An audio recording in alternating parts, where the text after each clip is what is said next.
Inubos ko ang lahat para sa kanila, pero ang kapalit ay lason sa aking baso. Habang nakaratay ako at hindi maigalaw ang aking katawan, narinig ko ang asawa ko at biyenan na pinagpipistahan ang aking kamatayan kasama ang kanyang kabit sa loob mismo ng aking pamamahay. Akala nila tapos na ako. Ngunit sa bawat patak ng lason, unti-unti ring nabubuhay ang isang halimaw na maniningil sa kanila. Sino ang tunay na paralisado? Ako ba o ang kanilang mga kaluluwa? Huwag kang mainip, Mama. Konting patak pa ng gamot na yon sa gabi-gabing sabaw niya at tuluyan ng bibigay ang puso ni Elena. Sa ngayon, hayaan nating isipin ang lahat na dahil ito sa stroke na nakuha niya sa sobrang pagtatrabaho. Ang boses ni Marco ay tila malamig na hangin na dumaan sa aking pandinig. Walang bahid ng pag-aalinlangan, walang bakas ng pagmamahal na ipinangako niya sa akin sa harap ng altar 10 taon na ang nakalilipas. Nakatitig lamang ako sa kisame ng aming silid, hindi maigalaw kahit ang dulo ng aking daliri.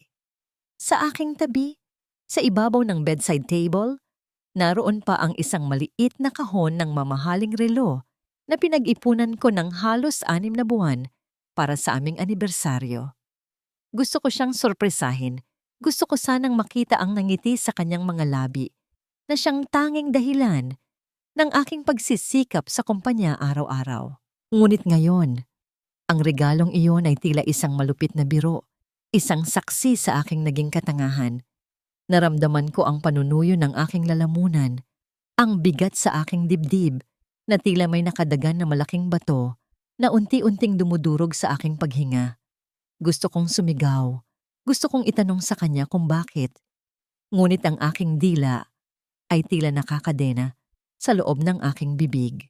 Ang tanging nagagawa ko lang ay ang makinig sa marahas na tibok ng sarili kong puso na sa bawat pintig ay parang unti-unting nadudurog. Naririnig ko ang marahan at maingat na paghakbang ni Doña Imelda papalapit sa aking higaan. Ang amoy ng kanyang mamahaling pabango ay humahalo sa masangsang na amoy ng mga gamot na unti-unting pumapatay sa akin. Siguraduhin mo lang, Marco, na lahat ng dokumento ng insurance at ang mga titulo ng lupa ay nasa pangalan mo na bago natin siya tuluyang i-let go. Ayaw kong magkaroon ng problema kapag dumating na ang mga abogado ng pamilya niya. Wika ni Doña Imelda sa tono ng boses na tila nag-uusap lamang tungkol sa isang lumang kagamitan na dapat nang itapon. Sa gitna ng kadilimang bumabalot sa aking paningin, bumalik sa aking gunita ang lahat ng sakripisyong ginawa ko para sa kanila. Ako ang nagbangon sa pamilyang ito mula sa pagkakabaon sa utang. Ako ang nagpuyat para mapalago ang syongdet na iniwan ni Papa. Habang sila ay nagpapakasasa sa karangyaan na ako ang nagbigay. Sa bawat hapong pagod ako mula sa opisina, ang tanging nagpapasaya sa akin ay ang isiping ligtas at komportable sila. Handa akong maging martir. Handa akong tiisin ang lahat ng pangiinsulto ni Doña Imelda noon. Dahil akala ko ay mahal ako ni Marco. Ngunit ang lahat ng iyon ay naging abo sa loob lamang ng isang saglit. Ang asawang inalagaan ko, ang asawang pinagkatiwalaan ko ng aking buhay at ari-arian, ay siya palang unti-unting naglalagay ng lason sa bawat tasa ng tsaa at mangkok ng sabaw na inihahain niya sa akin nang may kasamang matamis na ngiti. Naramdaman ko ang pagdampi ng mainit na palad ni Marco sa aking pisngi. Isang haplos na dati ay nagbibigay sa akin ng seguridad, ngunit ngayon ay tila ba gumagapang na uod na nagdudulot ng matinding pandidiri sa aking buong pagkatao. Inumin mo na ito, Elena. Para sa ikabubuti mo ito, mahal ko. Bulong niya sa aking tainga. At kasunod nito ay ang mahinang tunog ng basong tumama sa aking mga labi. Naramdaman ko ang malamig na likido na dumaloy sa aking lalamunan. Bawat patak ay parang isang talim na sumusugat sa aking kalooban. Ang tanging panalangin ko sa mga sandaling iyon ay huwag akong bawiin ng langit. Hindi dahil sa takot akong mamatay, kundi dahil hindi ko kayang lisanin ang mundong ito na ang mga taong pumatay sa akin ay nakangiti at nagdiriwang. Ganito na lang ba talaga ang halaga ng 10 taong katapatan? Sa dinami-dami ng bagyo na sinuong ko para sa pamilyang ito, bakit ako pa ang kailangang maiwan sa ulan habang sila ay nagpapakasasa sa ilalim ng bubong na ako ang nagpatayo? Habang ang aking paningin ay unti-unting nilalamon ng dilim, isang pangako ang isinulat ko sa aking nagdurugong puso. Hindi pa dito nagtatapos ang lahat. Kung ang katawan ko man ay tila isang bilanggo sa sarili nitong tahanan, ang aking kaluluwa ay magiging isang buhay na bangungot na sisingil sa bawat patak ng luha at bawat butil ng lason na ibinigay ninyo sa akin.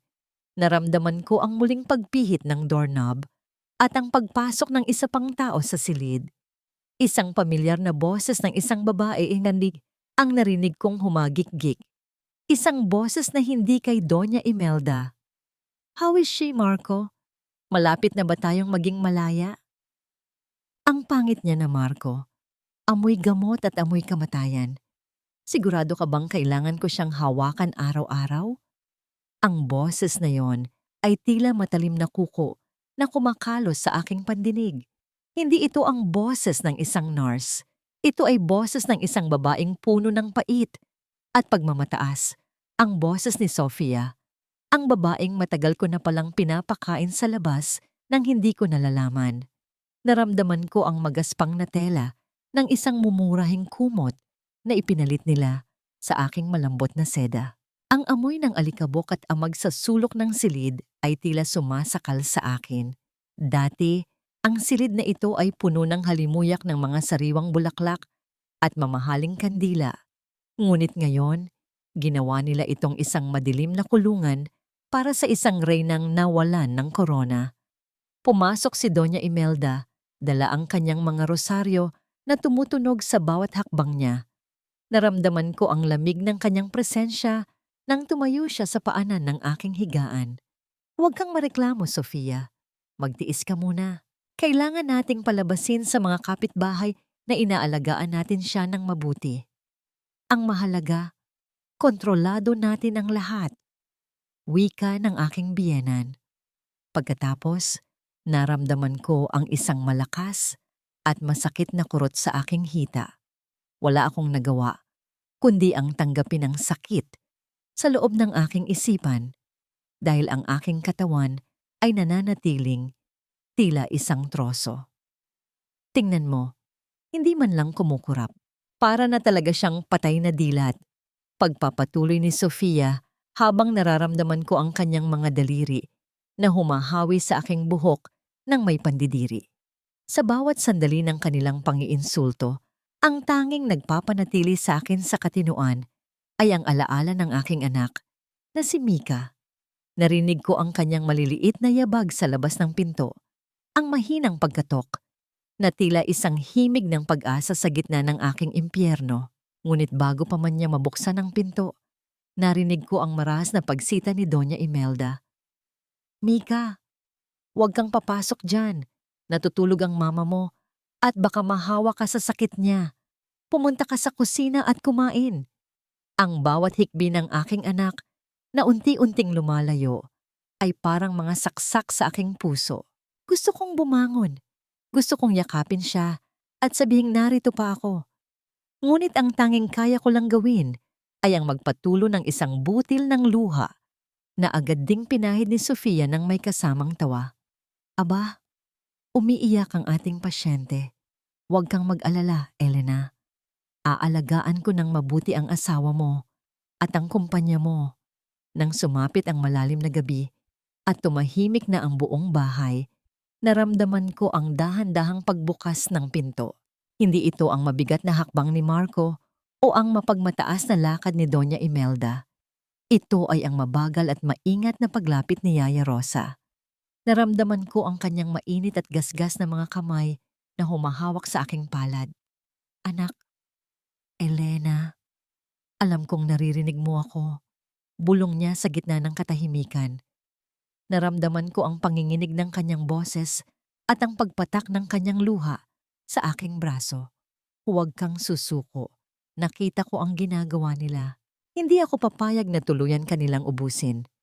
Sa unang pagkakataon, mula nang mangyari ang trahedyang ito, naramdaman ko ang isang kislap ng liwanag. Gamit ang lahat ng natitira kong lakas, sinubukan kong igalaw ang aking hintuturo sa ibabaw ng kanyang palad. Isang maliit at halos hindi mapansing galaw, ngunit sapat na para mapasinghap si Yaya Rosa. Diyos ko! Gising ka! Gising ang diwa mo! Halos paos na bulong niya. Ngunit sa sandaling iyon, narinig namin ang tunog ng pagpihit ng doorknob mula sa labas. Ang liwanag mula sa hallway ay biglang tumama sa sahig ng silid. Sino ang kinakausap mo dyan, Rosa? Bakit gising ka pa sa oras na ito? Ang boses ni Marco ay tila isang hatol ng kamatayan na bumalot sa buong silid. Nararamdaman ko ang bilis ng pagtibok ng puso ni Yaya Rosa habang pilit niyang itinatago ang aking kamay sa ilalim ng kumot. Ganito na lang ba ang aming kapalaran? Sa gitna ng kadilimang ito, may puwang pa ba para sa isang himala? O tuluyan na kaming lalamunin ng kasamaan sa loob mismo ng bahay na itinayo ko sa pag-ibig? Tinitingnan ko lang kung maayos ang pagkakakumot sa kanya, Marco. Mukhang nilalamig kasi ang alaga ko. Mabilis na sagot ni Yaya Rosa. Bagaman rinig ko ang panginginig sa kanyang boses. Nakatayo siya sa pagitan namin ni Marco, tila isang matandang punong pilit na hinaharangan ang malakas na bagyo. Naramdaman ko ang matatalim na mata ni Marco na bumabagtas sa kabuuan ng aking katawan. Sa mga sandaling iyon, pinatitig ko ang aking paningin sa kawalan. Hinayaan ko ang sarili ko na maging parang isang bato. Walang nararamdaman, walang buhay, at walang bakas ng emosyon sa aking mga mata. Ang bawat paghinga ko ay naging mababaw at pantay, tila sapat na para magpanggap na unti-unti na akong nawawala.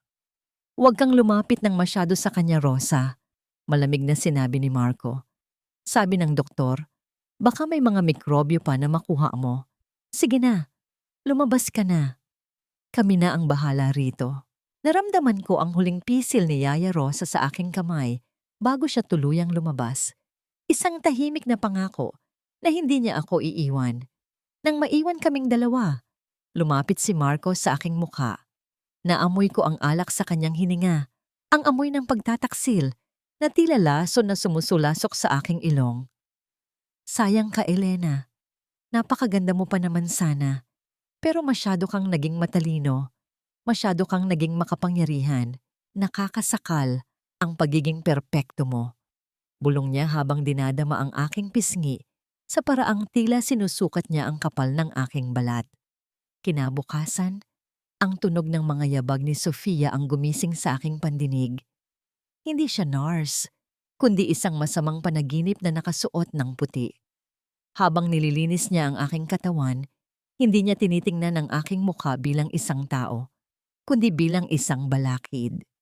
Alam mo, Elena, ang ganda ng mga tela sa tsyongdet niyo. Balang araw, lahat ng iyon ay magiging kurtina na lang sa magiging bahay namin ni Marco.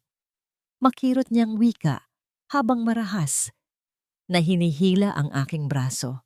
Naramdaman ko ang hapdi nang ibuhos niya ang malamig na tubig sa aking balat na tila ba sinasadya niyang saktan ako para makita kung may reaksyon ako. Nanatili akong estatwa. Sa loob ng aking isipan, inaalala ko ang turo ni Papa tungkol sa paghabi. Ang pinakamatibay na tela, anak, ay ang telang dumaan sa pinakamahigpit na paghatak. Ngayon, ako ang telang iyon. Hinihila, binabatak, ngunit hindi bibigay. Narinig ko ang usapan nila sa kabilang silid. Ang plano ni Marco na ibenta ang kumpanya ng aking pamilya para bayaran ang kanyang mga utang sa sugal. Ang bawat salita nila ay parang mga anay na kumakain sa pundasyon ng aking pagkatao. Ngunit sa gitna ng kanilang pagdiriwang, pumasok si Yaya Rosa, dala ang isang basket ng mga labada. Sa ilalim ng mga puting kumot, palihim niyang isinuksok ang isang maliit na recording device sa gaubay ng aking suot na damit. Isang munting sandata sa gitna ng digmaang ito.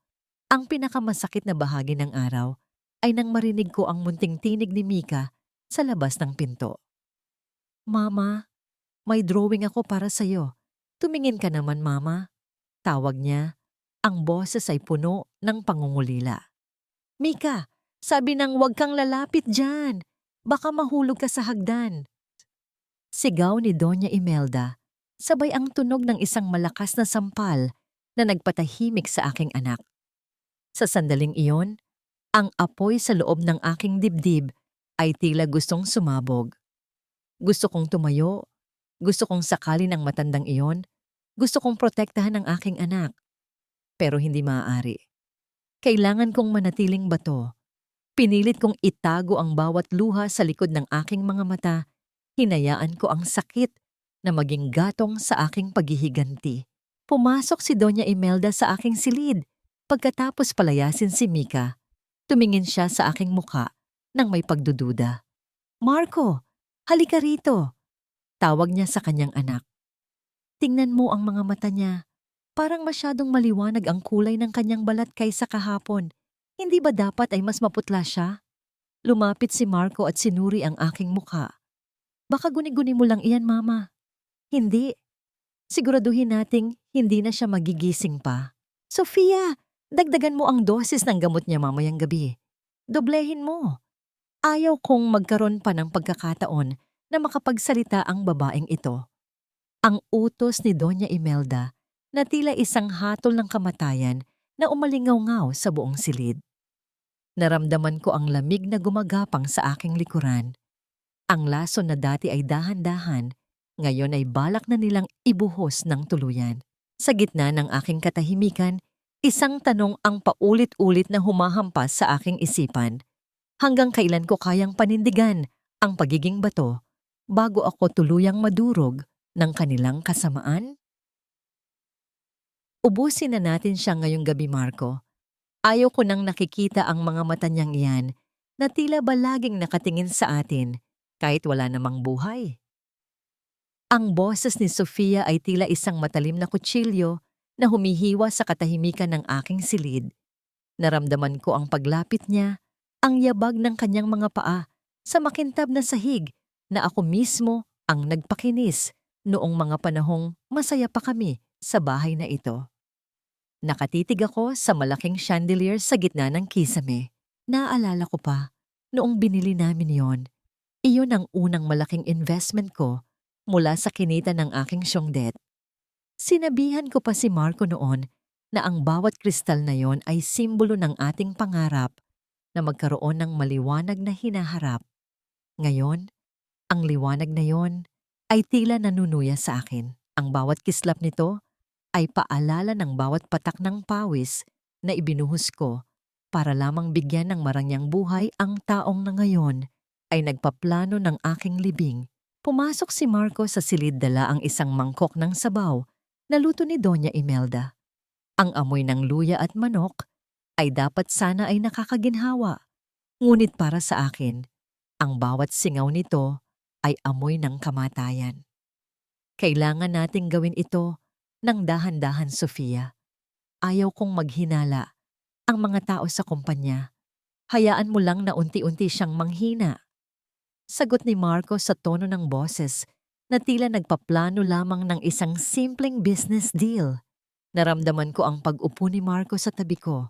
Ang bigat ng kanyang katawan sa kama ay tila isang hatol na lalong nagpapabigat sa aking paghinga. Elena, mahal ko, kain ka na. Pinalakas namin ang dosis ng bitamina mo para mas mabilis kang gumaling, sabi niya habang inilalapit ang kutsara sa aking mga labi. Alam ko ang lasa nito. Mapait. Isang pait na hindi lamang dahil sa gamot, kundi dahil sa pagtataksil na kasama nito. Sa kabilang dulo ng kwarto, nakita ko si Sofia na nagsusukat ng aking mga alahas sa harap ng salamin.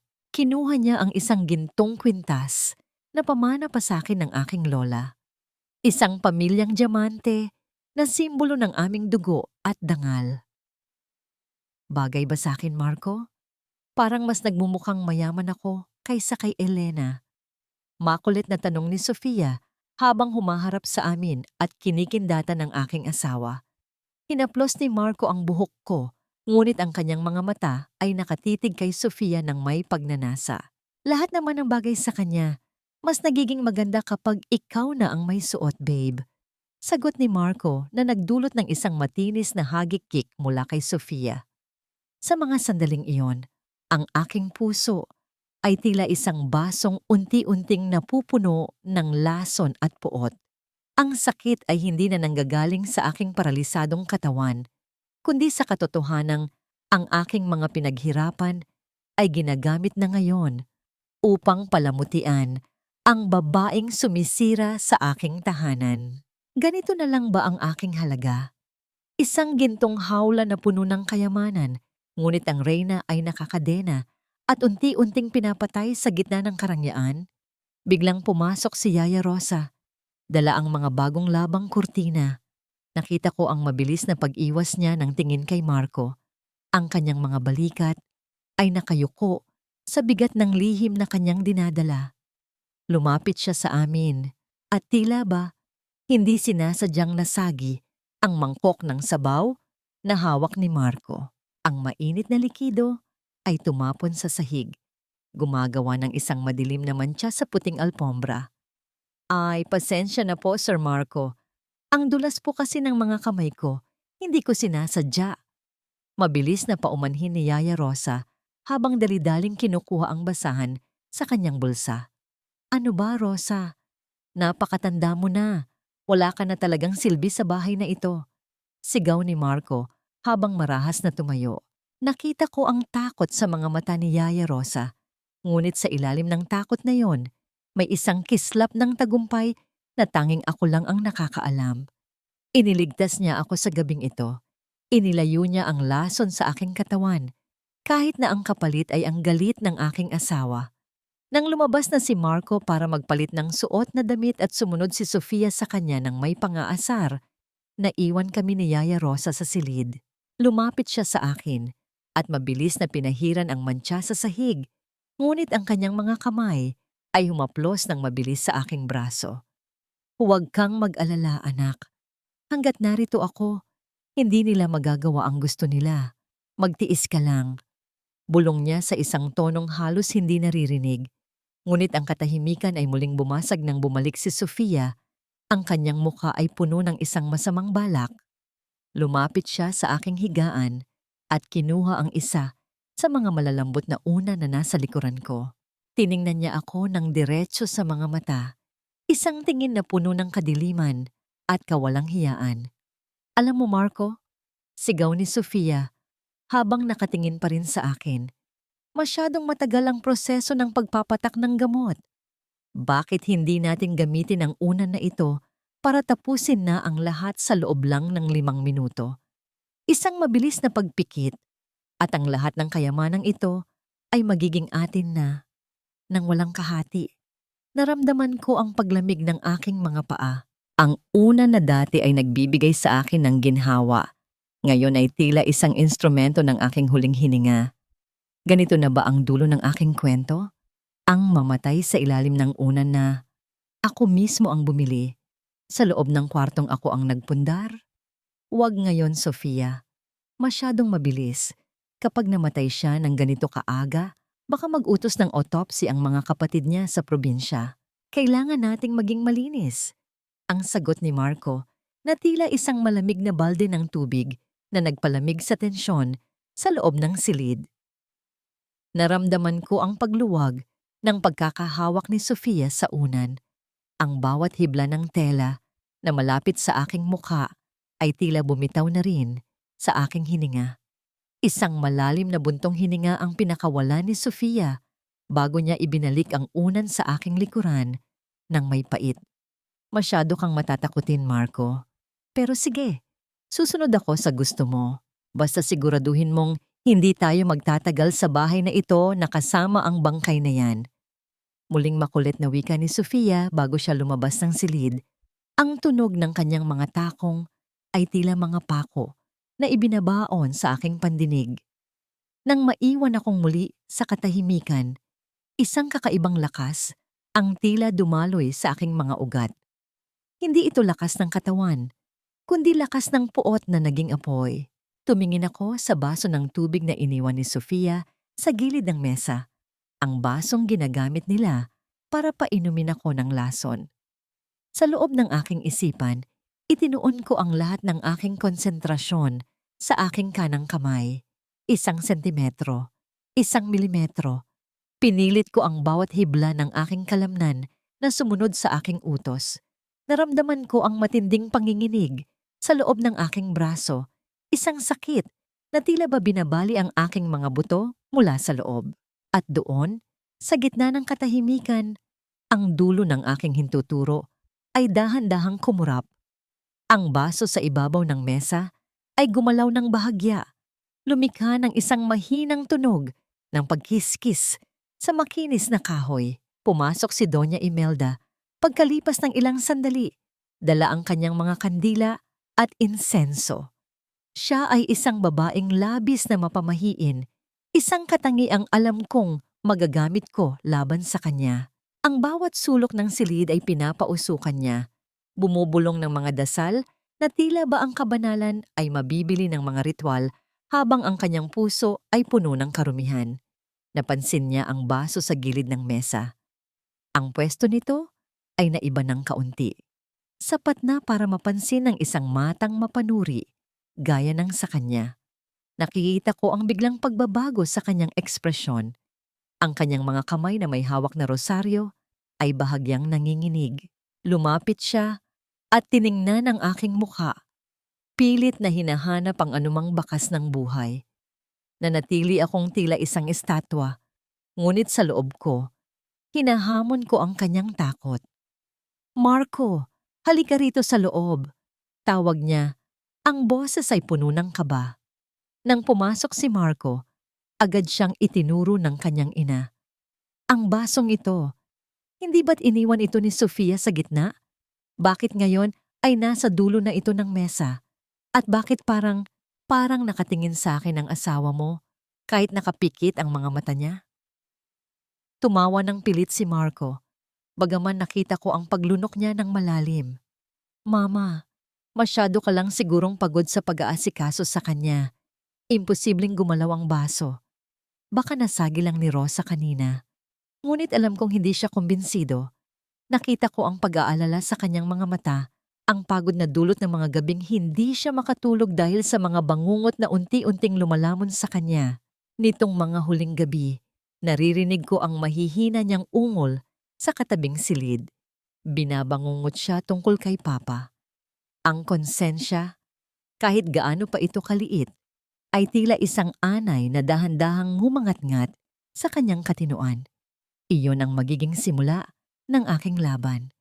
Ang wasakin sila mula sa loob ng kanilang sariling mga takot. Nang sumunod na araw, sa tulong ni Yaya Rosa, isang malaking hakbang ang aming ginawa. Habang nililinis ni Yaya Rosa ang aking kama, mabilis kong iginalaw ang aking daliri sa ibabaw ng kanyang braso sa paraang tila nagsusulat. Isang titik sa bawat pagkakataon. V-A-L-D-E-Z. Nagulat si Yaya Rosa, ngunit agad niyang naintindihan. Si Attorney Valdez ang matagal ng abogado at matalik na kaibigan ng aking ama. Siya lamang ang taong mapagkakatiwalaan ko na may kapangyarihang pigilan ang mga plano ni Marco sa kumpanya. Lumuha si Yaya Rosa, isang luha ng saya at pag-asa, bago niya mabilis na itinago ang kanyang mukha nang pumasok si Sofia. "Ano na naman ang iniiyak-iyak mo rito, matanda? Umalis ka na riyan. Ako na ang magpapakain sa kanya." Pagtataray ni Sofia. Kinuha niya ang mangkok ng lugaw na may halong lason at marahas na isinubo sa akin. Pinilit kong lunukin ang bawat subo, kahit na parang tinutusok ng mga karayom ang aking bituka. Kailangan kong manatiling buhay. Kailangan kong maging malakas para sa anak ko at para sa katarungan. Ngunit sa gabing iyon, isang hindi inaasahang pangyayari ang naganap. Habang naghahanap si Sofia ng ilang mahahalagang gamit sa aking cabinet, isang lumang litrato ang nahulog mula. Sa isang nakatagong slip ng aking jewelry box, Litrato yon ng isang lalaki na may pamilyar na muka. Ang ama ni Sofia. Napahinto si Sofia. Ang kanyang mga kamay ay nanginginig habang tinititigan ang litrato. Doon ko napagtanto ang isang madilim na katotohanan. Ang pagpasok ni Sofia sa buhay namin ay hindi lamang dahil sa pera ni Marco. May mas malalim siyang dahilan. Siya ang anak ng dating karibal ni Papa sa negosyo. Ang taong nasira ang buhay dahil sa sarili nitong kasakiman at isinisi ang lahat sa pamilya ko. Akala mo ba, Elena, tapos na ang lahat sa pagkakasakit mo? Bulong ni Sofia habang nilalapitan ako. Ang kanyang mukha ay nasa tabi na ng aking tainga. Hindi lang ako narito para sa asawa mo. Narito ako para ubusin ang lahat ng iniwan ng ama mo. Sisiguraduhin kong pagkatapos mo, ang anak mo naman ang susunod. Ang bawat salita niya ay tila kulog na yumanig sa aking buong pagkatao. Ang aking munting si Mika, ang huling kayamanan ng aking buhay. Sa sandaling iyon, ang aking paralisadong kamay ay biglang kumuyom ng mahigpit sa ilalim ng kumot. Ang puot na nararamdaman ko ay hindi na sapat na tawaging galit. Ito ay naging isang banal na nagnanais na maningil. Ganito na ba ang tadhana? Na ang mga anino ng nakaraan ay babalik para lamunin ang kinabukasan ng aking anak? Hanggang kailan ko kayang panindigan ang pagiging estatwa habang ang bawat mahal ko sa buhay ay unti-unting kinukuha ng isang babaeng puno ng paghihiganti? Ang anak ko, ang nag-iisa kong si Mika. Ang mga salitang yon ni Sofia ay tila isang kidlat na gumising sa bawat himaymay ng aking paralisadong katawan. Hindi na ito tungkol sa akin. Hindi na ito tungkol sa kayamanan o sa pagtataksil. Ito ay tungkol sa buhay ng aking anak. Kinabukasan, narinig ko ang usapan nila sa sala. Mas makabubuti kung ipapasok natin si Mika sa isang boarding school sa probinsya, Marco. Malayo sa gulo. Doon, mas matututukan niya ang kanyang pag-aaral. Mungkahi ni Doña Imelda sa isang tonong puno ng huwad na pagkalinga. Alam ko ang tunay niyang plano. Gusto niyang ilayo ang aking anak para walang maging hadlang sa tuluyan nilang pag-agaw sa lahat ng aming pag-aari. Tama si Mama Marco. Isa pa, pabigat lang ang batang iyan dito. Palaging umiiyak, palaging hinahanap ang nanay niyang wala namang silbi. Dagdag ni Sofia, ang bawat salita niya ay lason na mas matindi pa sa ipinapainom nila sa akin. Nang hapon na yon, habang nakaupo ako sa aking wheelchair sa may bintana, pumasok si Mika sa aking silid. May dala siyang isang maliit na bulaklak ng gumamela na pinitas niya mula sa hardin. Mama, para sa'yo. Para gumaling ka na. Bulong niya habang dahan-dahang inilalagay ang bulaklak sa aking palad na nakapatong sa aking hita. Naramdaman ko ang lambot ng mga talulot nito sa aking balat.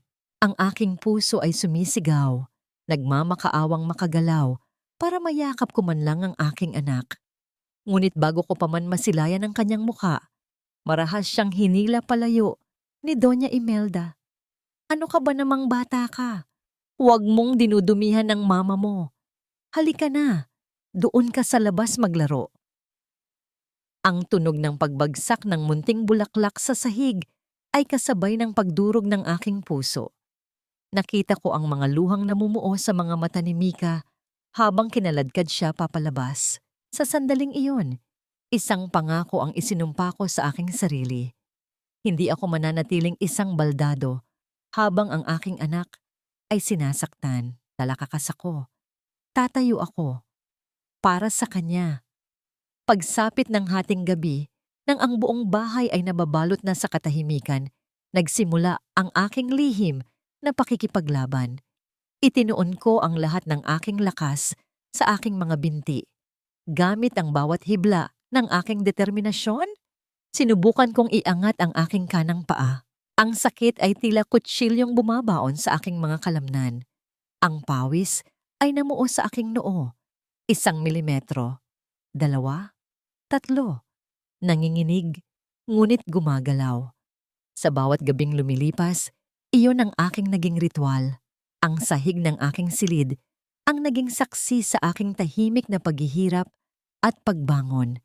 Pinalitan ng pag-asa ang aking pagdurusa. Pinalitan ng determinasyon ang aking mga luha. Ang bawat kirot ay isang paalala na ako ay buhay at lalaban para sa aking anak. Isang gabi, habang tinutulungan ako ni Yaya Rosa na magpalit ng damit, hindi niya sinasadyang nahawakan ang aking binti. Naramdaman niya ang paninigas ng aking kalamnan. Isang senyales ng pag-ehersisyo, hindi ng pagiging paralisado. Nagkatinginan kami. Ang kanyang mga mata ay puno ng pagtataka at paghanga. Tumango ako ng bahagya. Isang galaw na halos hindi mapapansin, ngunit sapat na para maintindihan niya. May nai-record na po ako, Elena. Usapan nila tungkol sa pagbebenta ng lupain ninyo sa Laguna. Bulong niya habang inaayos ang kumot ko. Itinago ko ng mabuti sa ilalim ng iyong kama. Ngunit ang pag-asang iyon ay biglang napalitan ng lagim. Pumasok si Marco sa silid. Ang kanyang mukha ay gusot. May hinahanap siyang isang dokumento sa ilalim ng aparador. Sa kanyang pagyuko, hindi sinasadyang natabig niya ang isang unan na nahulog malapit sa ilalim ng aking kama. Habang inaabot niya ang unan, ang kanyang mga daliri ay sumayad sa isang maliit at matigas na bagay na nakadikit sa ilalim ng bed frame. Nangunot ang kanyang noo. Dahan-dahan niyang hinila ito. Ang tunog ng pagtanggal ng tape ay tila isang bombang sumabog sa katahimikan ng silid. Sa kanyang palad, nakita ko ang maliit at itim na recording device. Ang munting pulang ilaw nito ay kumikislap pa rin. Tila isang mata na nakasaksi sa lahat ng kanilang kasamaan. Ang mukha ni Marco ay dahan-dahang nagbago mula sa pagtataka, patungo sa pagkabigla, at sa huli, sa isang malamig at nakakakilabot na galit. Itinaas niya ang kanyang tingin at tumitig ng diretso sa aking mga mata. Ang lamig sa mga mata ni Marco ay tila yelo na gumapang mula sa sahig, umakyat sa aking mga paa, at dahan-dahang nagyeyelo sa aking puso. Ipinakita niya ang recorder kay Yaya Rosa. Ang kanyang mga kamay ay nanginginig sa pigil na galit. Sino ang naglagay nito rito, Rosa? Sumagot ka. Nakita ko ang pamumutla sa mukha ni Yaya Rosa. Ang kanyang mga labi ay naubusan ng kulay, ngunit sa likod ng kanyang takot, nakita ko ang isang bakal na determinasyon. Tumingin siya sa akin ng isang saglit, isang tingin na puno ng paalam at pangako, bago niya hinarap si Marco. Ako po, Sir Marco. Ako po ang naglagay niyan. Mariin niyang sagot. Isang malutong na tunog ng sampal ang umalingaw-ngaw sa loob ng silid. Isang tunog na mas masakit pa sa 10 beses na pag-inject ng lason sa aking katawan. Napapikit ako ng mariin. Gusto kong sumigaw. Gusto kong pigilan siya. Gusto kong sabihin sa kanyang walang kasalanan ang matanda. Ngunit ang katawan ko ay isang piitan. Matapos kitang pakainin sa bahay na ito sa loob ng 20 taon, ito ang igaganti mo sa akin? Taksil ka, sigaw ni Marco. Hinawakan niya si Yaya Rosa sa braso at kinaladkad palabas ng aking silid. Patawarin niyo po ako, sir. Patawad! Ang tanging naririnig kong sigaw ni Yaya Rosa habang siya ay inilalayo. Pagkatapos, isang malakas na pagbagsak ng pinto ang nagpatahimik sa buong bahay. Wala na siya. Ang huling kakampi ko ay itinapon na palabas sa gitna ng kadiliman. Bumalik si Marco sa aking silid. Ang kanyang dibdib ay mabilis na umaakyat baba sa galit. Lumapit siya sa akin at inilapag sa mesa ang isang bagong bote ng gamot. Wala na ang tagapagtanggol mo, Elena. Ngayon, tayong dalawa na lang. Titingnan natin kung hanggang saan katatagal sa dobleng dosis ng gamot na ito. Nang iwan niya akong mag-isa, ang aking pagdadalamhati ay naging isang nag-aapoy na determinasyon. Tama siya. Mag-isa na lang ako. At dahil mag-isa na lang ako, wala na akong dapat na alalahanin pa, kundi ang aking sarili at ang aking anak. Hindi na ako maaaring maghintay pa sa tulong ng iba. Naalala ko ang huling bilin sa akin ni Yaya Rosa. Anak, kung ano man ang mangyari sa akin, Kunin mo ang bote ng mga bitamina ni Doña Imelda. Pinalitan ko na yon ng mga pekeng tableta. Ang totoong bitamina ay itinago ko sa ilalim ng paso ng halaman sa iyong bintana. Ito na ang pagkakataon. Ito na ang gabi ng pagpapalit ng tadhana. Gamit ang lakas na nagmumula sa aking puot, muli kong sinubukan igalaw ang aking mga kamay. Nanginginig. Mabagal. Ngunit sa pagkakataong ito, hindi na ito isang simpleng kurap ng daliri. Dahan-dahan, pulgada sa bawat pulgada, inangat ko ang aking kanang kamay mula sa kama. Ang bawat galaw ay isang tagumpay laban sa lason na nananalaytay sa aking mga ugat. Inabot ko ang bagong bote ng lason na iniwan ni Marco. Ang takip nito ay mahigpit, ngunit sa tulong ng aking mga ngipin, nagawa ko itong buksan sa kabilang banda. Gamit ang aking kaliwang kamay, dahan-dahan kong sinimulang abutin ang paso sa may bintana. Ang aking katawan ay tila isang babasaging salamin na anumang oras ay maaaring mabasag, ngunit hindi ako tumigil. Nang makuha ko ang tunay na mga bitamina, ang aking puso ay kumakabog na parang tambol. Ito na. Sa isang kamay ay hawak ko ang kamatayan. Sa kabila, ang buhay. Dahan-dahan kong ipinalit ang laman ng mga bote. Ang mga mapait na tableta ng lason ay inilagay ko sa bote ng mamahaling bitamina ni Doña Imelda. Ang mga bitaminang magbibigay sa akin ng lakas ay inilipat ko sa bote ng aking gamot. Hindi ito paghihiganti. Ito ay pagtatanggol sa sarili. Ito ay katarungan. Matapos kong maibalik ang lahat sa ayos, ang aking katawan ay tila naubusan ng lakas. Humiga akong muli. Ang pawis ay tumatagaktak sa aking mukha. Ngunit sa gitna ng aking pagod, isang malamig na ngiti ang sumilay sa aking isipan. Pumasok si Doña Imelda sa aking silid, hawak ang kanyang ulo. Bakit ba parang nahihilo ako nitong mga nakaraang araw? Siguro ay kailangan ko nang inumin ang aking mga bitamina. Lumapit siya sa kanyang mesa, kung saan nakapatong ang boteng ngam ngayon, ay naglalaman na ng kamandag na para sana sa akin. Kinuha niya ito, binuksan ang takip, at nagbuhos ng isang tableta sa kanyang palad. Pinanood ko siya. Ang bawat galaw niya ay tila nagaganap sa napakabagal na paraan. Ang aking paghinga ay huminto. Ito na ang simula ng kanyang karma. Itinaas niya ang tableta papalapit sa kanyang bibig. Ang sigaw ni Marco mula sa ibaba ang pumigil sa kamay ni Doña Imelda. Isang buntong hininga ng pagkayamot ang pinakawalan niya bago ibinulsa ang tableta.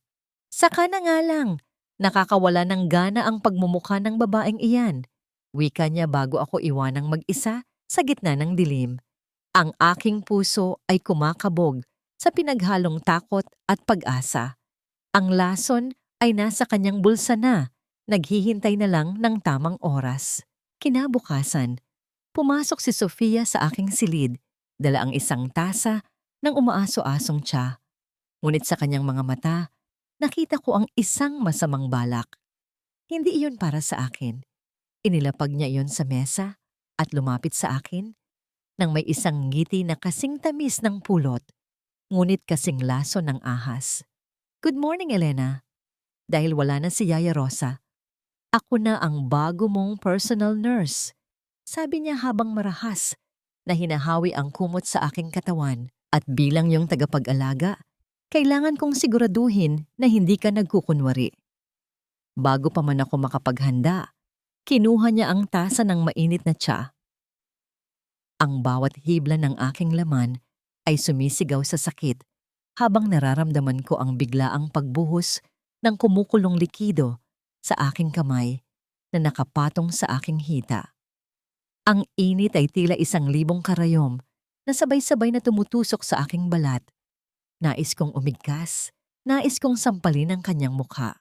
Nais kong isigaw ang lahat ng sakit na aking nararamdaman. Ngunit ang aking mukha ay nanatiling isang maskara ng kawalan.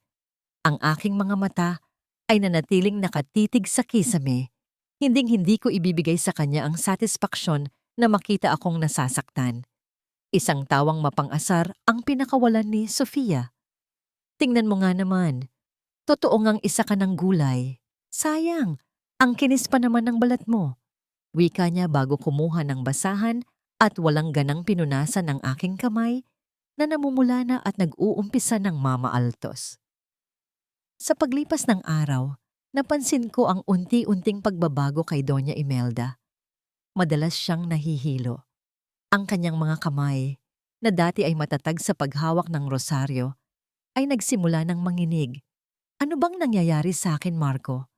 Narinig kong reklamo niya sa sala para akong laging pagod. Para akong nilalamig kahit mainit naman ang panahon. Napansin ni Marco ang panginginig ng mga kamay ng kanyang ina, mga sintomas na pamilyar sa kanya. Isang malamig na tingin ang ipinukol niya kay Sofia. Isang tingin na puno ng pagdududa. May iba ka pa bang ipinapainom kay mama bukod sa mga gamot niya? Ano? Ako pa ang pagbibintangan mo? Baka naman dala lang yan ng katandaan. Mabilis na depensa ni Sofia, ngunit alam kong isang butil ng takot at pag-aalinlangan ang naitanim na sa isipan ni Marco. Ang kanilang perpektong alyansa ay nagsisimula nang magkaroon ng lamat. Nang gabing iyon, habang naghahapunan sila ng mamahaling steak at alak, muling inatake ng pagkahilo si Doña Imelda. Ang kanyang muka ay maputlang maputla. Kailangan ko na talagang inumin ang mga bitamina ko. Baka kulang lang ako sa sustansya. Wika niya, mula sa aking kinauupuan sa wheelchair sa may pintuan ng silid. Pinanood ko siyang kunin mula sa kanyang bulsa ang tableta. Ang lason na para sana sa akin. Isinubo niya ito at uminom ng tubig. Sa loob ng ilang segundo, walang nangyari. Ngunit pagkatapos, ang kanyang paghinga ay biglang naging mabilis at mababaw. Ang tinidor na hawak niya ay nahulog mula sa kanyang nanginginig na kamay, lumikha ng isang matinis na tunog sa sahig na gawa sa marmol. Ma, anong nangyayari sa'yo? Takot na tanong ni Marco habang tumatayo.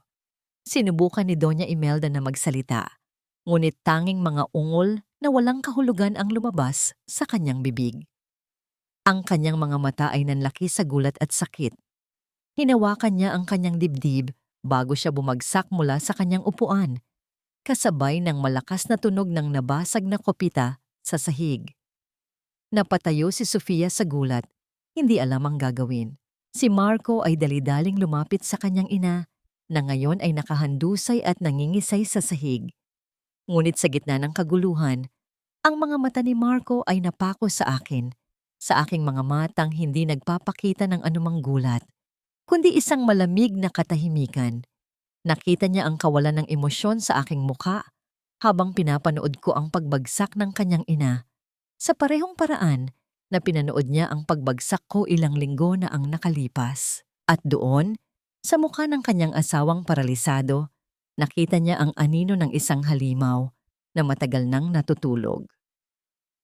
Ang matinis na sirena ng ambulansya ang bumasag sa katahimikan ng gabi. Ang mga ilaw nitong pula at asul ay paulit-ulit na humahampas sa mga dingding ng aming sala.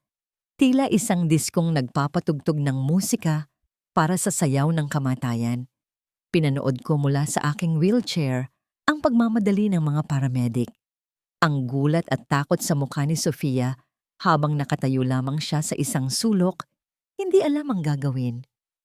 Ang pagkasira ng bait sa boses ni Marco habang sumisigaw siya ng mga utos. At sa gitna ng lahat ng ito naroon ang katawan ni Doña Imelda. Walang buhay, isang estatwang humihinga. Dinadala sa isang stretcher palabas ng bahay na pinangarap niyang angkinin. Pagkalipas ng ilang araw, ibinalik siya sa bahay, hindi bilang isang reyna, kundi bilang isang bilanggo sa sarili niyang katawan. Ang hatol ng mga doktor, isang malubhang stroke na nag-iwan sa kanyang paralisado mula leeg hanggang paa. Ang kapalaran ay isang malupit na komedyante. Ang babaeng walang awang nanood sa aking unti-unting pagkamatay ay siya namang nakahiga ngayon, sa kama, sa kabilang silid, nakatitig sa parehong kisame na naging saksi sa aking pagdurusa.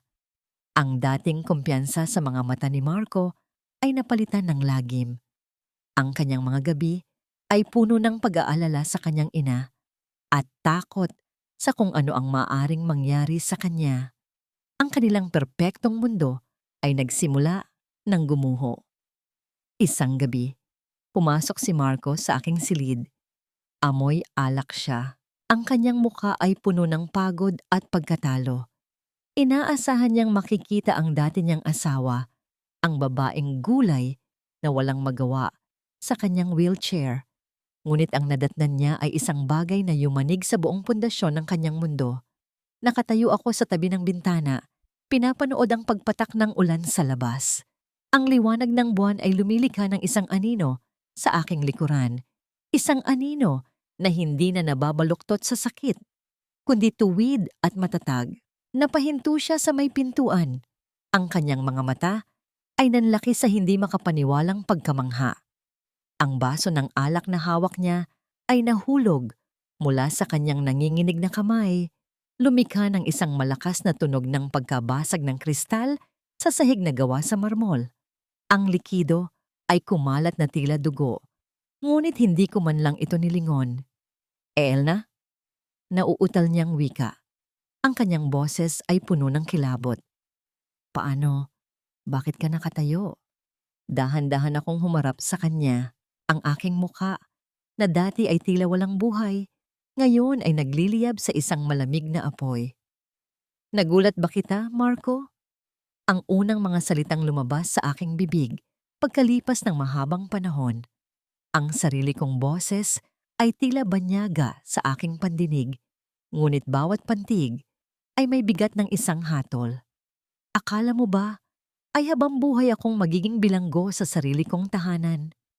Sumubok siyang humakbang papalapit. Ang kanyang mga kamay ay nakaunat, tila nais hawakan ng isang multo. Himala, isang himala ang nangyari. Pilit niyang tawa, isang desperadong pagtatangkang ibalik ang kanyang maskara ng pagmamahal. Elena, mahal ko, sa wakas ay gumaling ka na. Huwag mong gamitin ang salitang mahal sa harap ko, Marco. Nakakasuka. Malamig kong putol sa kanyang sinasabi. Alam ko ang lahat. Ang bawat patak ng lason, ang bawat plano ninyo ni Doña Imelda, at ang bawat haplos mo sa babaeng iyon sa loob ng kwartong ito habang nakahiga ako at naghihingalo. Napaatras siya. Ang kanyang mukha ay nawalan ng kulay. No. Elena, makinig ka. Nagkakamali ka. Sapat na ang mga kasinungalingan. Wika ko habang dahan-dahang naglalakad papalapit sa kanya. Ang bawat hakbang ko ay matatag. Ang tunog ng aking mga paa sa sahig ay tila isang tambol na naghuhudyat ng kanyang katapusan. Narinig ko ang lahat. Ang bawat salita ninyo ay nakaukit sa aking memorya. At ngayon, tingnan mo ang iyong ina. Lumabas ako ng silid at tumungo sa kwarto ni Doña Imelda. Sumunod si Marco. Tila isang asong nawawala sa sarili. Binuksan ko ang pinto at bumungad sa amin ang matanda. Nakahiga, dilat ang mga mata, ngunit walang kakayahang gumalaw. Eksakto sa kalagayan ko ilang linggo na ang nakalilipas. Lumapit ako sa kanya at hinaplos ang kanyang buhok.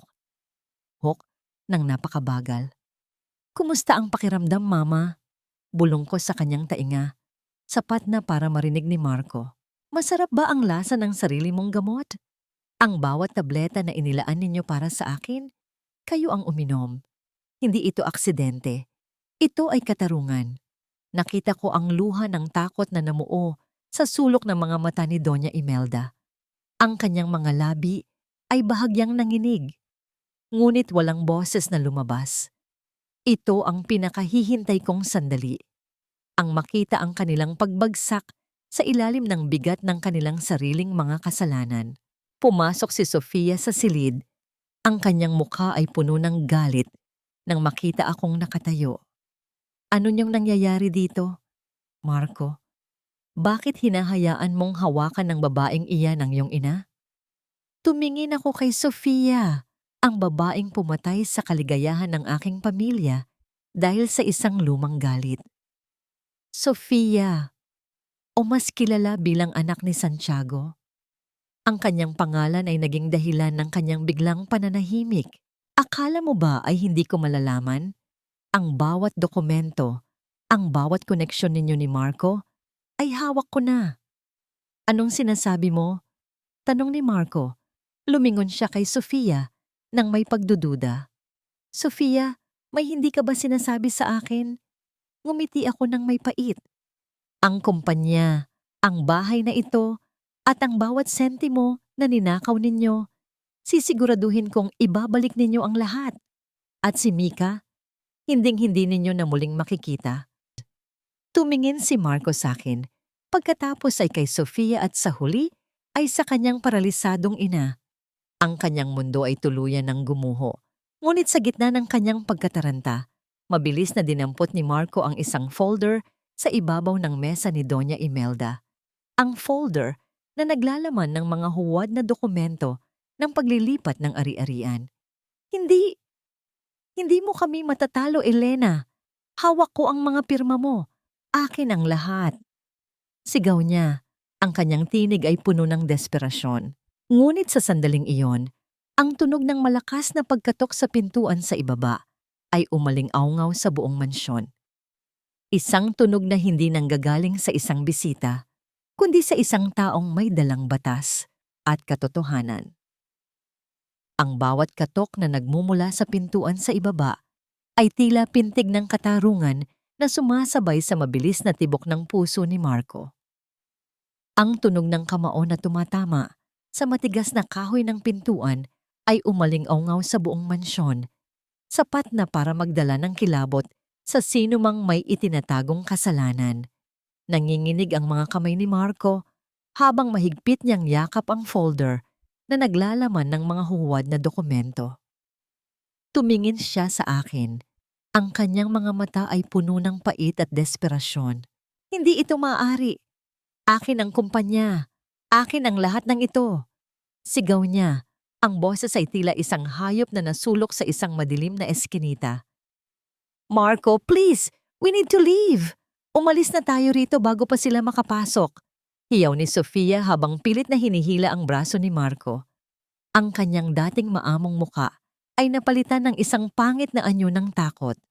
Wala na ang mapagmataas na kabit. Ang tanging naroon ay isang magnanakaw na nahuli sa akto. Dahan-dahan akong humakbang patungo sa kanila. Ang tunog ng aking mga tsinelas sa sahig na marmol ay tila isang mabagal na martsa ng kamatayan. Wala na kayong mapupuntahan. Marco? Sofia, ang bahay na ito ay napapalibutan na at ang mga dokumentong hawak mo, basura na ang mga yan. Anong sinasabi mo? Tanong ni Marco, ang kanyang tinig ay nanginginig sa takot. I expected you would do that. Alam kong gagawa ka ng paraan para peke ng aking pirma habang di umano ay wala akong malay. Wika ko ng may malamig na ngiti. Kaya bago pa man ako tuluyang manghina noon, lahat ng mahahalagang titulo ay inilipat ko na sa isang irrevocable trust fund para kay Mika.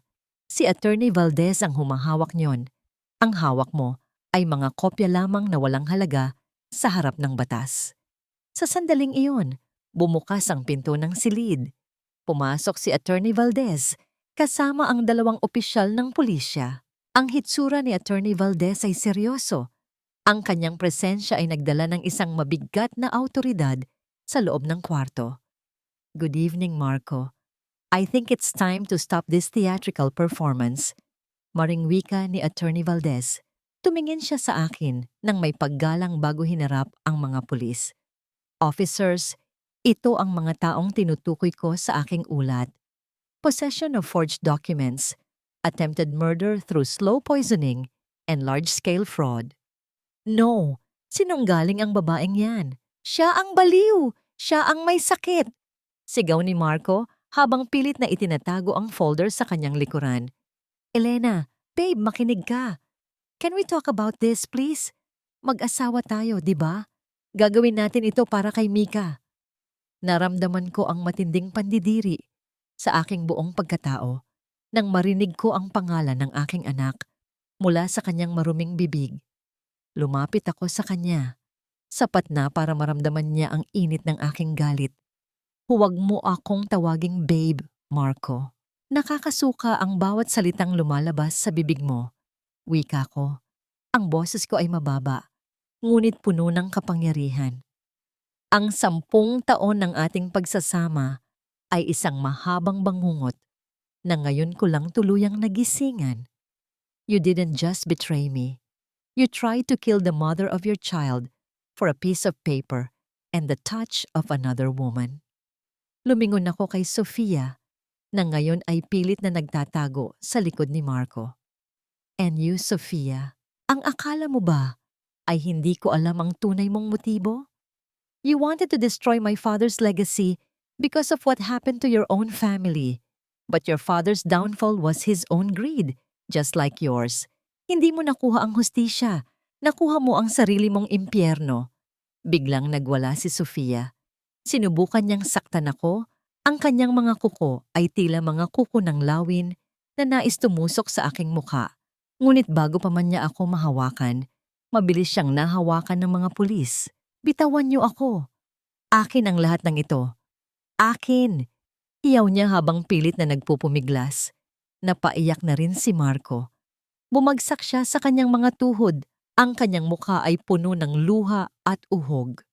Elena, please, patawarin mo ako. I was blinded by greed.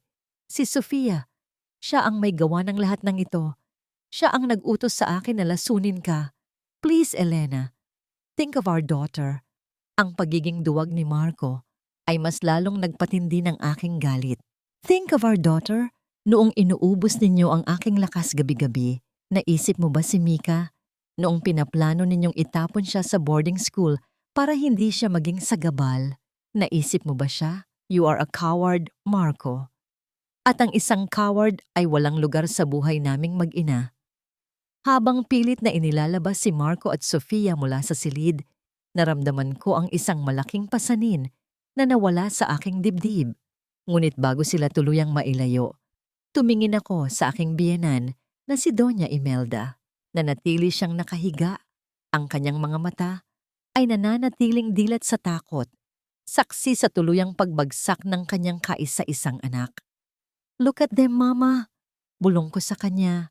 Ang boses ko ay tila isang malamig na hangin. Ito ang bunga ng inyong mga panalangin.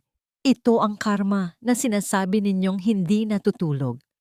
Habang ang anak ninyo ay mabubulok sa kulungan, kayo ay mananatili rito, mag-isa sa dilim ng inyong sariling katawan. Nang lumisan na ang lahat at ang katahimikan ay muling bumalik sa mansyon, pumasok si Yaya Rosa sa silid. May dala siyang isang baso ng gatas para sa akin. Ang kanyang mukha ay puno ng mga luha ng kagalakan. Tapos na po, Elena. Tapos na ang laban. Yumakap ako kay Yaya Rosa, ang huling tunay na pamilya na natira sa akin sa bahay na ito. Ngunit sa gitna ng aming pagyayakapan, nakarinig kami ng isang malakas na pagbasag ng salamin mula sa ibabang palapag. Isang tunog ng isang sasakyang mabilis na humaharurot palayo. Sir! Si Sofia po! Nakatakas siya sa mga pulis!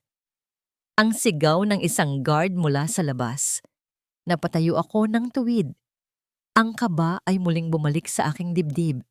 Ang huling sayaw ay hindi pa pala natatapos. May isa pang anino na nagtatago sa labas at alam kong hindi siya susuko hanggat hindi niya ako kasamang bumagsak sa hukay. Mama, Mama, wag mo na po akong iiwan. Ang boses ni Mika ay tila isang marupok na sinulid na pilit na humahawak sa aking puso. Yakap-yakap ko siya nang mahigpit sa gitna ng aking silid. Ang amoy ng kanyang buhok na tila sariwang pulbos ay ang tanging lunas na nagpapahupa sa hapdi ng aking mga sugat.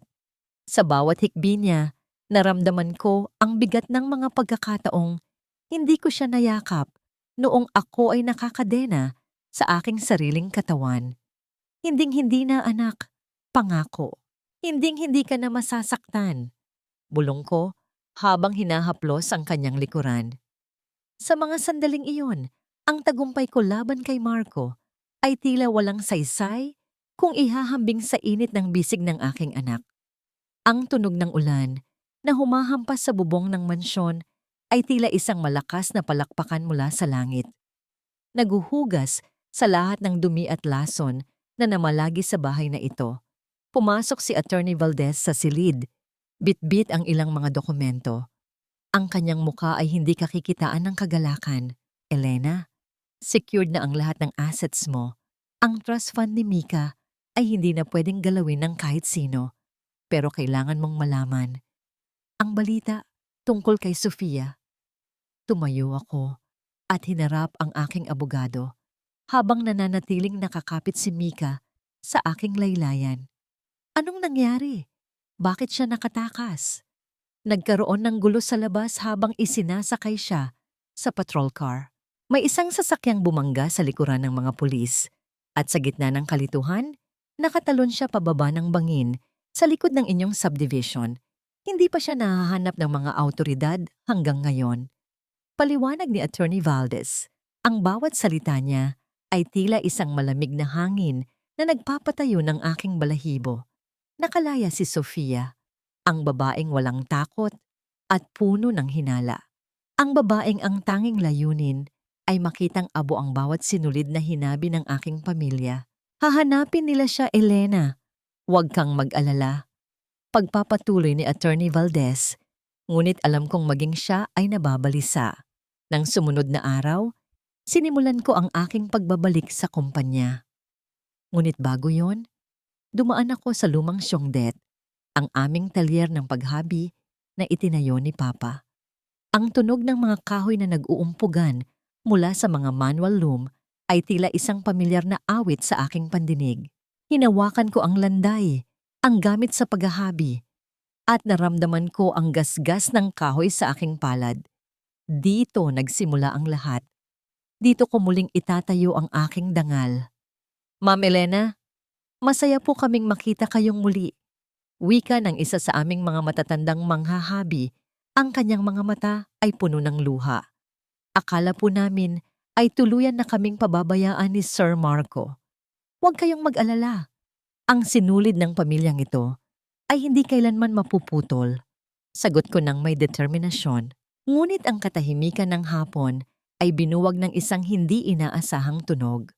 Ang mahaba at nakakabinging tunog ng telepono sa opisina ni Papa ay umaling-awngaw. Dahan-dahan ko itong nilapitan.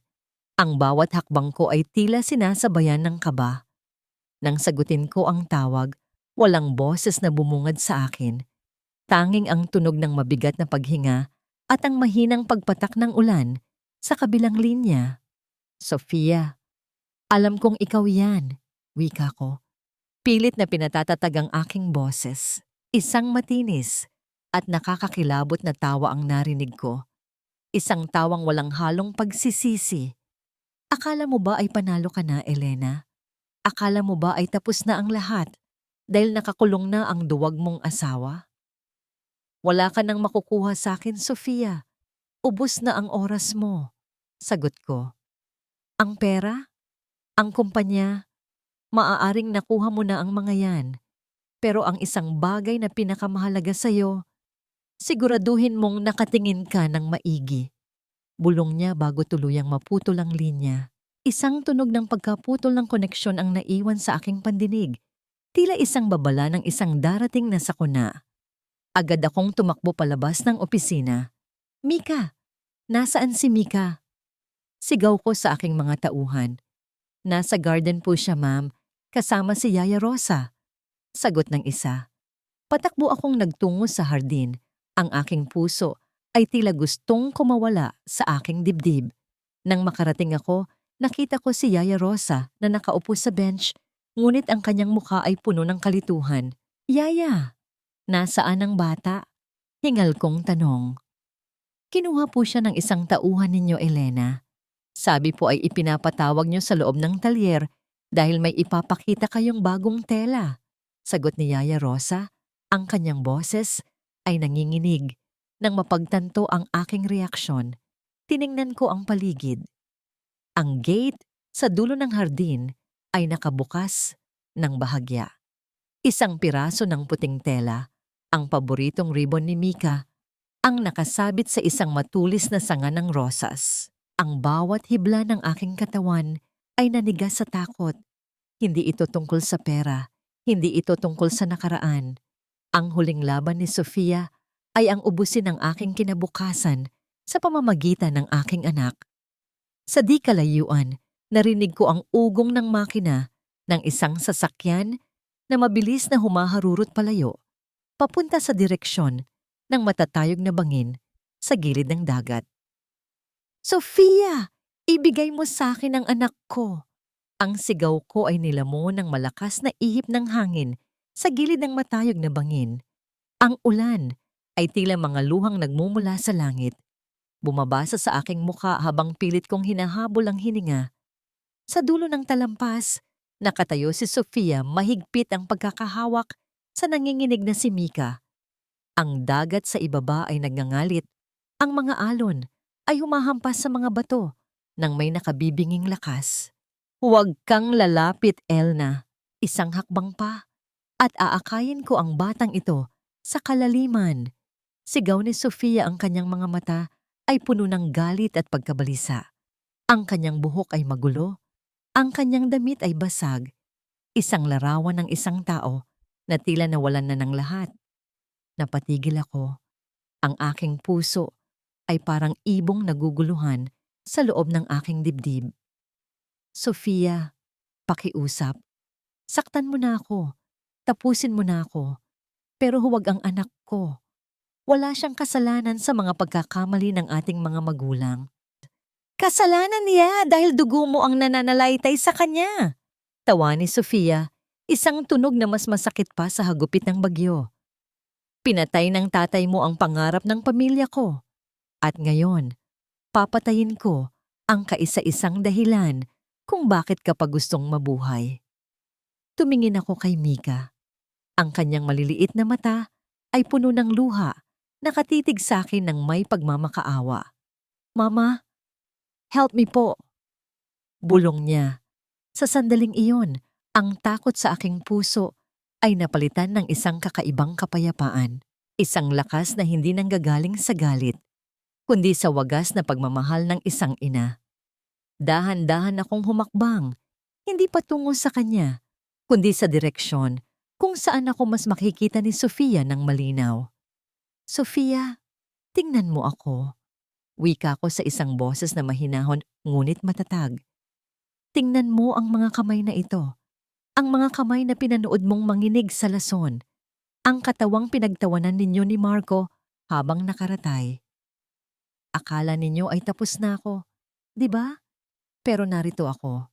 Nakatayo. Buhay." Nangunot ang kanyang noo. Bahagyang lumuwag ang pagkakasakal niya kay Mika. "Ang galit ay parang lason, Sofia. Ininom mo ito sa pag-asang ako ang mamamatay. Pero tingnan mo ang sarili mo. Ikaw ang unti-unting nauubos." Pagpapatuloy ko. "Gusto mong maghiganti? Sige. Pero tignan mo ang paligid. Si Marco ay nasa kulungan. Si Doña Imelda ay hindi na makapagsalita. At ikaw, narito ka sa gilid ng bangin habang ako ang nananatiling may hawak ng lahat ng sinulid ng ating buhay." "Manahimik ka!" Sigaw niya. Ang kanyang tinig ay nanginginig na sa pag-aalinlangan. Sa isang mabilis na pagkakataon, nang lumingon si Sofia sa direksyon ng mga papalapit na ilaw ng sasakyan ng pulis, sumigaw ako. "Mika, takbo!" Dahil sa gulat, nabitawan ni Sofia ang braso ng bata. Mabilis na tumakbo si Mika patungo sa akin. Niyakap ko siya ng buong higpit. Itinago ko ang kanyang mukha sa aking dibdib. Habang ang mga opisyal ng batas ay mabilis na dinaluhong si Sofia. Walang putok ng baril, walang madugong labanan. Tanging ang tunog ng pag-iyak ng isang babaeng tuluyan nang tinalo ng kanyang sariling kadiliman habang nilalagyan siya ng posas. "Tapos na, anak. Tapos na." Bulong ko kay Mika habang ang ulan ay dahan-dahang tumitila. Lumipas ang 6 na buwan. Ang mansyon na dati ay amoy lason at puno ng lihim ay muli naming binuksan Ngunit sa pagkakataong ito, puno na ito ng halimuyak ng mga sariwang bulaklak at ingay ng tawanan. Ang Sungjet ng aking pamilya ay naging pinakasikat na brand ng mga telang gawa sa kamay sa buong bansa. Hindi lamang ito negosyo, ito ay simbolo ng aking muling pagsilang. Isang hapon, habang naglalakad ako sa hardin, nakita ko si Doña Imelda sa kanyang wheelchair. Nakatitig siya sa mga rosas, ang kanyang mga mata ay wala pa ring buhay, ngunit may bakas ng pagkilala. Hindi ko siya itinapon. Hinayaan ko siyang manatili sa isang bahagi ng bahay, inaalagaan ng mga nurse na binabayaran ko. Ang makita ang aking tagumpay araw-araw habang siya ay walang magawa. Iyon ang pinakamabigat na parusang ibinigay sa kanya ng tadhana. Tumingin ako sa salamin sa loob ng aking opisina. Nakasuot ako ng isang terno na gawa sa pinakamahusay naming tela. Isang kulay gintong sinulid na tila nagliliyab sa ilalim ng sikat ng araw. Wala na ang maputlang babaeng biktima ng pagtataksil. Ang nakikita ko ngayon ay isang babaeng nahanap ang kanyang halaga sa gitna ng pagkawasak. Pumasok si Yaya Rosa dala ang isang tray ng merienda. Elena, may nagpadala ng sulat mula sa kulungan, galing kay Marco. Tiningnan ko ang sobre. Hindi ko na kailangang basahin ang nakasulat sa loob. Alam kong puno iyon ng mga salitang humihingi ng tawad at pag-asang muling makabalik. Nang walang pag-aalinlangan, pinunit ko ang sulat sa maliliit na piraso at hinayaan itong tangayin ng hangin palabas ng bintana.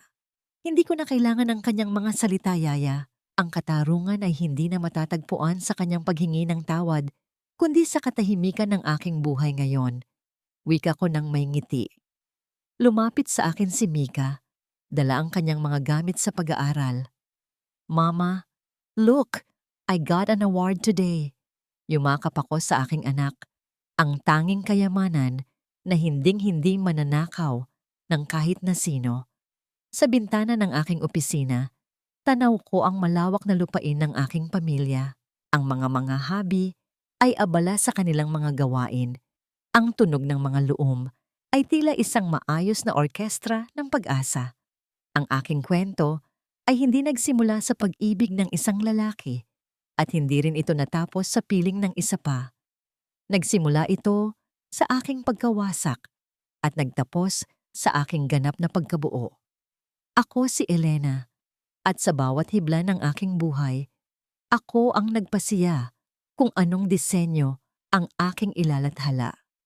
Tapos na ang bagyo at sa wakas, ang reyna ay malaya na. Ang bawat dapit hapon sa mansyong ito ay hindi na nagdadala ng takot. Sa halip na amoy ng gamot at lason, ang hanging dumadaloy sa mga pasilyo ay may halimuyak na ng mga sariwang sampagita at ang amoy ng bagong dinitis na mga sinulid.